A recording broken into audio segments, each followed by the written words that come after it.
Hello friends, आप लोगों का फिर से स्वागत है स्टडी विथ मी में। तो चलिए देखते हैं आज मैंने क्या पढ़ा। तो आज हम पॉलिटी के बहुत ही इम्पोर्टेंट टॉपिक को कवर करेंगे। भारतीय संविधान के मूल लक्षण, जनहित याचिका की संकल्पना, भारतीय संविधान का आधारभूत ढांचा।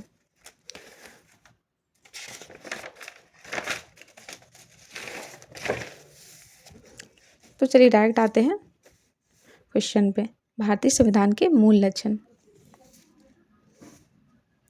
तो इसकी भूमिका क्या लिखी है मैंने वो देखते हैं।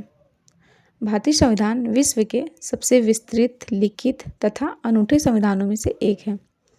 यह केवल शासन संचालन का कानूनी दस्तावेज नहीं, बल्कि भारतीय समाज की आकांक्षाओं, आदर्शों तथा लोकतांत्रिक मूल्यों का दर्पण है। संविधान सभा ने इसके निर्माण में विश्व के विभिन्न संविधानों के श्रेष्ठ तत्वों को अपनाया, लेकिन इसके बावजूद भारतीय संविधान की एक विशिष्ट पहचान है। यह संविधान देश का सर्वोच्च कानून है तथा नागरिकों के अधिकारों की रक्षा करते हुए राज्य की शक्तियों को सीमित करता है। इसके अनेक विशिष्ट लक्षण हैं जो इन्हें विश्व के अन्य संविधानों से पृथक करती हैं। तो चलिए आते हैं भारतीय संविधान के जो मूल लक्षण हैं उन पे। ये मैंने डायग्राम बनाया है और कुछ इम्पॉर्टेंट पॉइंट को कवर किया है। अगर आप लोग चाहें तो इसमें कुछ और भी इम्पॉर्टेंट पॉइंट को कवर कर सकते हैं। तो हमारा पॉइंट क्या है वो देखते हैं। विस्तृत लिखित संविधान, विभिन्न स्रोतों से विहित, नम्य एवं कठोर, एकात्मकता की ओर झुकाव के साथ संघीय प्रणाली, राज्य की नीति निर्देशक तत्व, स्वतंत्र न्यायपालिका, मौलिक अधिकार और संसदीय प्रणाली। तो चलिए एक एक करके सारे पॉइंट्स को डिफाइन करते हैं।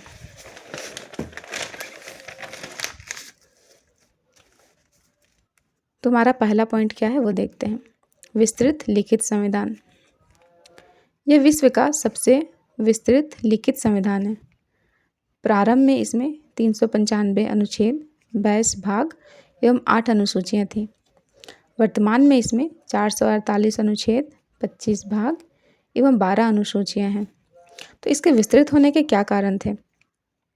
इसके विस्तृत होने की प्रमुख कारण देश की भौगोलिक विशालता, सामाजिक सांस्कृतिक विविधता और विश्व के विभिन्न संविधानों का भारतीयकरण है। अगले पॉइंट की ओर हम आते हैं। विभिन्न स्रोतों से विहित, भारतीय संविधान के अनेक प्रावधान विभिन्न देशों के संविधान और भारत शासन अधिनियम 1935 से लिए गए। तो जो अन्य देशों से लिए गए हैं वो कौन कौन से स्रोत हैं वो देखते हैं। तो ब्रिटेन से मैंने संसदीय शासन प्रणाली, संयुक्त राज्य अमेरिका से मौलिक अधिकार न्यायिक पुनर्वलोकन, आयरलैंड से राज्य की नीति निर्देशक तत्व तथा संविधान के अन्य प्रावधान कनाडा, ऑस्ट्रेलिया, जर्मनी, रूस, फ्रांस, दक्षिण अफ्रीका, जापान इत्यादि देशों के संविधान से लिया गया है। हमारा अगला पॉइंट है नम्य एवं कठोर। तो भारतीय संविधान ना तो पूर्णतः कठोर है और ना ही पूर्णतः लचीला, बल्कि इसमें दोनों का समन्वित स्वरूप देखने को मिलता है। संविधान के कुछ प्रावधानों में संशोधन साधारण बहुमत द्वारा किया जाता है, जबकि कुछ महत्वपूर्ण प्रावधानों के संशोधन हेतु संसद में विशेष बहुमत तथा कुछ मामलों में राज्य की स्वीकृति भी आवश्यक होती है। अतः संशोधन प्रक्रिया में लचीलापन और अस्थायित्व दोनों का संतुलन भारतीय संविधान की महत्वपूर्ण विशेषता है। हमारा अगला पॉइंट है एकात्मकता की ओर झुकाव के साथ संघीय प्रणाली। भारतीय संविधान में संघीय एवं एकात्मक दोनों लक्षण मौजूद है। भारतीय संविधान ढांचा में संघीय है लेकिन आत्मा से एकात्मक है। तो हम देखते हैं संघीय लक्षण और एकात्मक लक्षण कौन कौन से हैं। तो संघीय लक्षण देखते हैं। द्विस्तरीय शासन, शक्तियों का विभाजन और लिखित संविधान, स्वतंत्र न्यायपालिका। जबकि हमारा एकात्मक लक्षण एकल नागरिकता, आपातकालीन प्रावधान, राज्यपाल की नियुक्ति, अखिल भारतीय सेवाएं। इसी कारण केसी वेयर ने भारतीय संविधान को अर्धसंघात्मक संविधान की संज्ञा दी है। तो चलिए हम देखते हैं हमारा अगला पॉइंट क्या है। तो हमारा अगला पॉइंट है संसदीय प्रणाली। भारत में ब्रिटेन के वेस्टमिनिस्टर मॉडल पर आधारित संसदीय प्रणाली अपनाई गई है। इसमें द्वैत कार्यपालिका पाई जाती है, जहां राष्ट्रपति नाम मात्र का संवैधानिक प्रमुख होता है, जबकि प्रधानमंत्री वास्तविक कार्यपालिका होती है। मंत्रिपरिषद प्रधानमंत्री के नेतृत्व में कार्य करती है तथा सामूहिक रूप से लोकसभा के प्रति उत्तरदायी होती है। कार्यपालिका और विधायिका के मध्य घनिष्ठ संबंध इस प्रणाली की प्रमुख विशेषता है। अतः यह व्यवस्था उत्तरदायी एवं लोकतांत्रिक शासन सुनिश्चित करती है। तो हमारा अगला पॉइंट है स्वतंत्र न्यायपालिका। भारतीय संविधान स्वतंत्र एवं एकीकृत न्यायपालिका की व्यवस्था करता है। इसके शीर्ष पर सर्वोच्च न्यायालय, इसके नीचे उच्च न्यायालय तथा अधीनस्थ न्यायालय होते हैं। सर्वोच्च न्यायालय संविधान का संरक्षक है तथा मौलिक अधिकारों की रक्षा करता है। न्यायपालिका की स्वतंत्रता हेतु न्यायाधीशों की सेवा, सुरक्षा एवं महाभियोग द्वारा हटाने की व्यवस्था की गई है। अतः स्वतंत्र न्यायपालिका भारतीय लोकतंत्र की महत्वपूर्ण विशेषता है।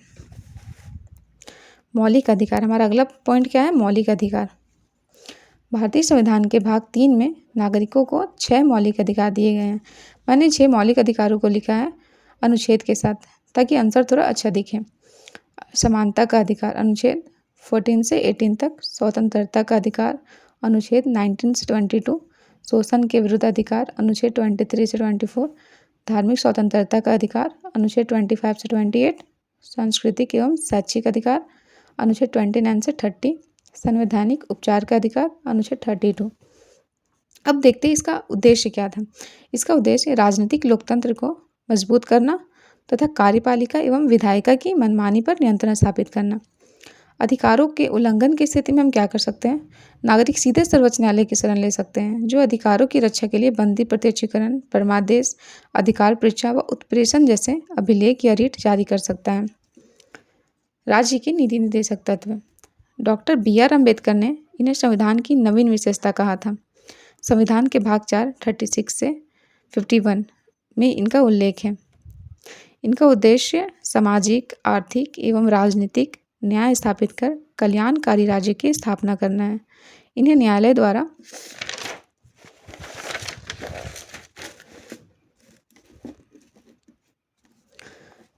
द्वारा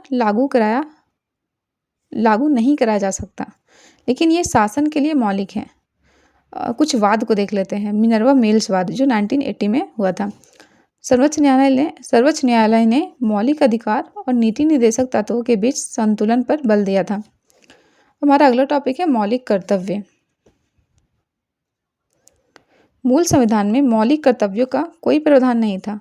इन्हें स्वर्ण सिंह समिति की सिफारिश के आधार पर 1976 के 42वें संविधान संशोधन के माध्यम से आंतरिक आपातकाल के समय जो 75 से 77 में हुआ था, उसके दौरान शामिल किया गया था। संविधान के भाग 4 का के अनुच्छेद 51 का में इसे जोड़ा गया है। इनका उद्देश्य नागरिकों को मौलिक अधिकारों के साथ साथ समाज एवं राष्ट्र के प्रति उनके कर्तव्यों का बोध कराना तथा राष्ट्रीय अनुशासन और एकता को बढ़ावा देना है। हमारा अगला पॉइंट है एक धर्मनिरपेक्ष राज्य। भारतीय संविधान भारत को धर्मनिरपेक्ष राज्य स्थापित करता है। 42वां संविधान संशोधन जो 1976 में हुआ था, उसके द्वारा प्रस्तावना में धर्मनिरपेक्ष शब्द जोड़ा गया, अर्थात राज्य किसी धर्म विशेष का पक्ष नहीं लेता और सभी धर्मों के प्रति समान व्यवहार करता है। यह धार्मिक स्वतंत्रता तथा राष्ट्रीय एकता को मजबूत करती है। कुछ और भी इम्पोर्टेंट पॉइंट है जो मैंने लिखा है। सार्वभौमिक वयस्क मताधिकार। भारतीय संविधान के अनुच्छेद 326 के तहत जाति, धर्म, लिंग, भाषा आदि के आधार पर बिना किसी भेदभाव के 18 वर्ष से अधिक आयु के सभी नागरिकों को मतदान का अधिकार प्राप्त है। प्रारंभ में यह आयु 21 वर्ष की थी, जिसे 61वें संविधान संशोधन द्वारा घटाकर 18 वर्ष किया गया। यह लोकतांत्रिक भागीदारी को सुनिश्चित करता है। अगला पॉइंट है एकल नागरिकता। संघीय शासन व्यवस्था होने के बावजूद भारतीय संविधान में एकल नागरिकता का प्रावधान किया गया है, जबकि संयुक्त राज्य अमेरिका जैसे देशों में दोहरी नागरिकता पाई जाती है। इसका उद्देश्य क्षेत्रवाद की भावना को हतोत्साहित करना तथा राष्ट्रीय एकता और राष्ट्रवाद की भावना को प्रोत्साहित करना है। हमारा अगला पॉइंट है संसदीय संप्रभुता एवं न्यायिक सर्वोच्चता में समन्वय। भारतीय संविधान ब्रिटेन के संसदीय संप्रभुता तथा संयुक्त राज्य अमेरिका के न्यायिक सर्वोच्चता के बीच संतुलन स्थापित करता है। संसद कानून एवं संविधान संशोधन कर सकती है, जबकि सर्वोच्च न्यायालय संसदीय कानून को असंवैधानिक घोषित कर सकती है। इस प्रकार दोनों के मध्य संतुलन बनाए रखा गया है।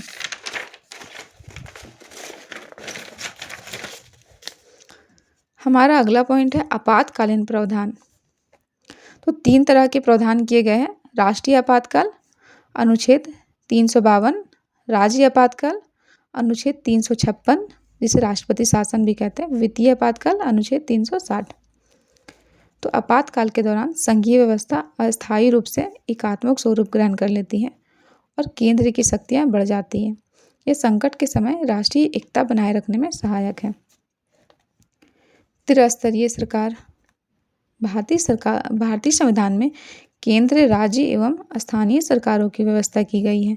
73वां एवं 74वां संविधान संशोधन द्वारा पंचायती राज एवं नगर निकायों को संवैधानिक दर्जा देकर इसे और मजबूत किया गया। यह विकेंद्रीकरण एवं जन भागीदारी को बढ़ावा देता है।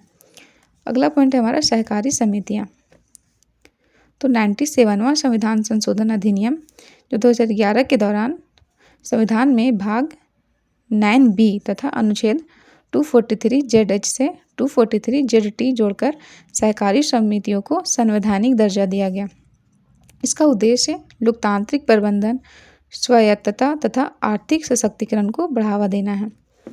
अतः अब निष्कर्ष के तौर पे हम 2-3 लाइन लिख सकते हैं। अतः स्पष्ट है कि भारतीय संविधान के विविध लक्षण जैसे संघवाद, संसदीय शासन, मौलिक अधिकार, नीति निर्देशक तत्व, स्वतंत्र न्यायपालिका इत्यादि इसे विश्व के अन्य संविधानों से अनूठा एवं विशिष्ट बनाती हैं। ये विशेषताएं लोकतंत्र, सामाजिक न्याय, राष्ट्रीय एकता तथा कल्याणकारी राज्य की स्थापना को मजबूत करती हैं। Thank you friends. तो आज मैंने ये लिखा। मिलते हैं अगले वीडियो में अगले टॉपिक्स की ओर बढ़ते हुए। तो आप लोगों को कैसा लगा मेरा आंसर राइटिंग ज़रूर बताएं।